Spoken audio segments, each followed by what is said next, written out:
In 2021, I visited Alaska for the first time and booked the most exhilarating and awe-inspiring flight of my life. I honestly didn't know how good of a trip it would be, but by the time that we landed, my mind was blown. Our flight started in Talkeetna, which is the closest airstrip to Denali and the one climbers use when they summit.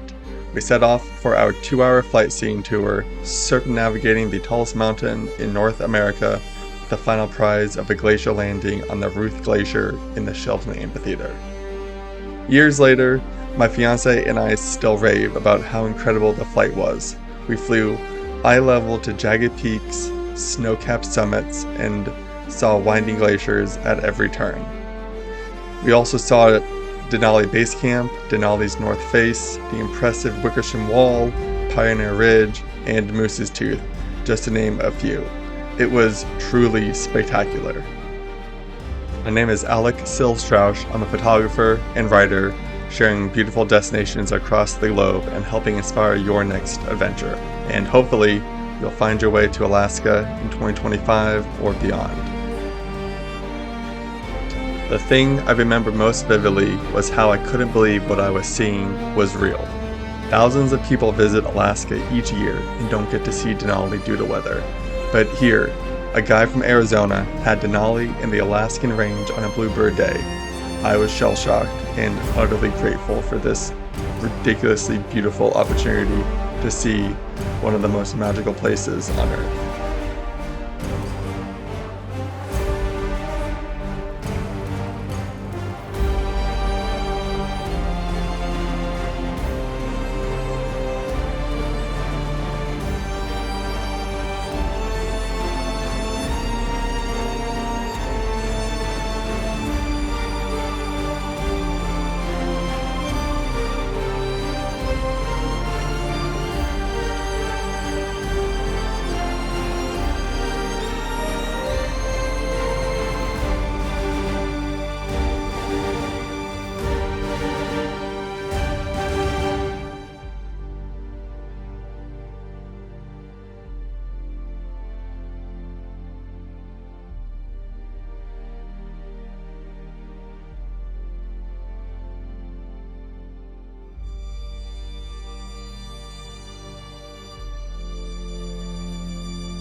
After about an hour of flying, we began our descent under the Ruth Glacier in the Sheldon Amphitheater.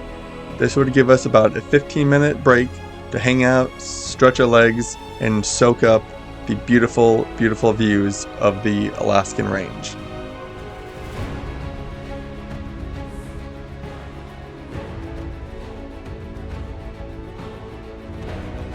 Never having landed on a glacier before, it was a little bit unnerving, but everything went off without a hitch, and it was smooth sailing from there.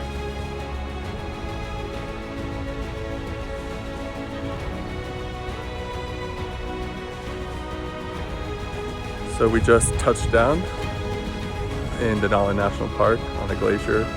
This is the coolest thing that I have ever done. It is mind-blowingly beautiful. It's perfect weather, and these mountain peaks, freaking amazing.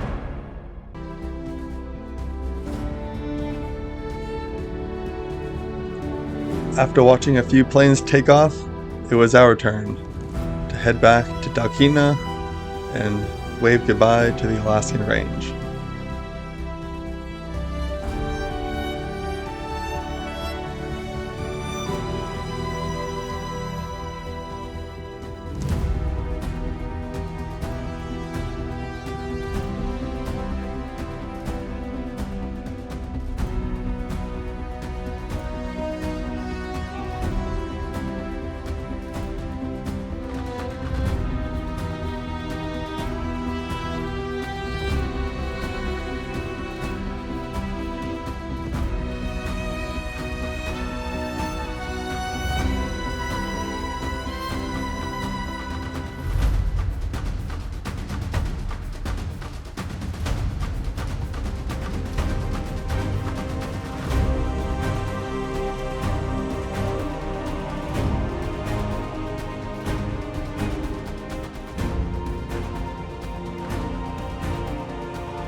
Hey guys, thanks for watching. Now I want to talk about the photography side of doing like a flight scene trip like the Denali one that you just saw. So for me, I stuck with a 70 to 200 lens, 2.8.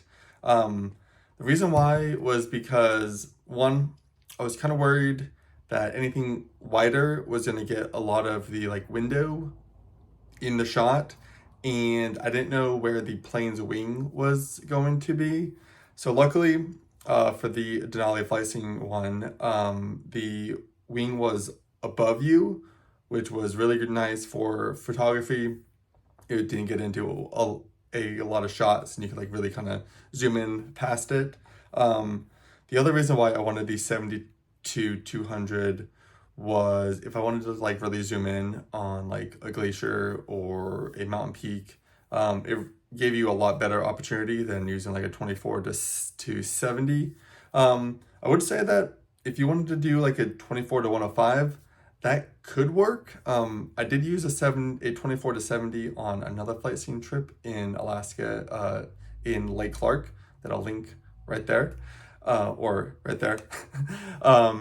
That actually worked out better than the 70 to 200, just with how the angles were, and maybe it was a different window. But I mean, if you can bring them both, do so. You probably won't have the best opportunity to like be swapping out lenses super efficiently. But that is kind of where I would go there. Now for what settings to shoot with. I highly recommend being having as fast of a shutter speed as you can. For most of my photos, I was either 1/1500 or 1/2000. Just because the plane's moving, there's already a little bit of some shake. So if you can have a very, very quick shutter speed, you're going to minimize blur, minimize weird things happening, and get some good crisp shots. I luckily had a bluebird day, so I was able to shoot with a very quick shutter speed and also have a higher aperture. This allowed me to keep more of the shot in focus versus like, let's say that it was a really cloudy day, and you wanted to have like a pretty fast shutter speed. You might have to be shooting at like aperture f2.8 at the worst, maybe like an f4, which isn't terrible, but it'll still kind of narrow the field of focus.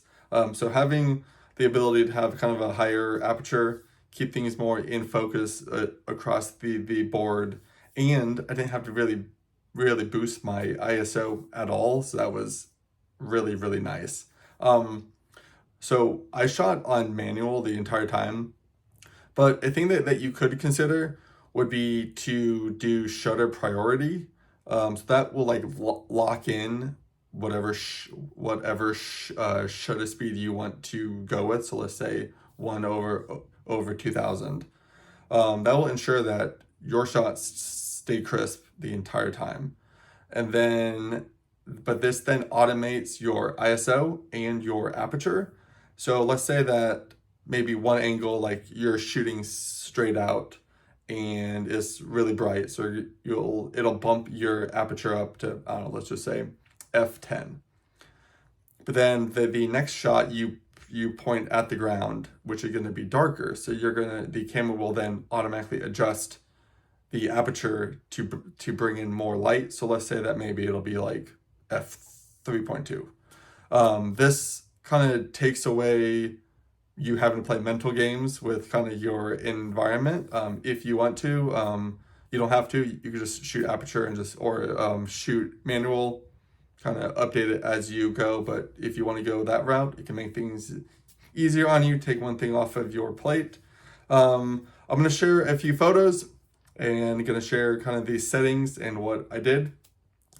Thanks for watching, guys. I have some more videos out there if you would like to watch. If you enjoy Alaska, I have a handful of Alaska videos from Lake Clark and Katmai that I think that you would really love. Have a great day, guys, and take care.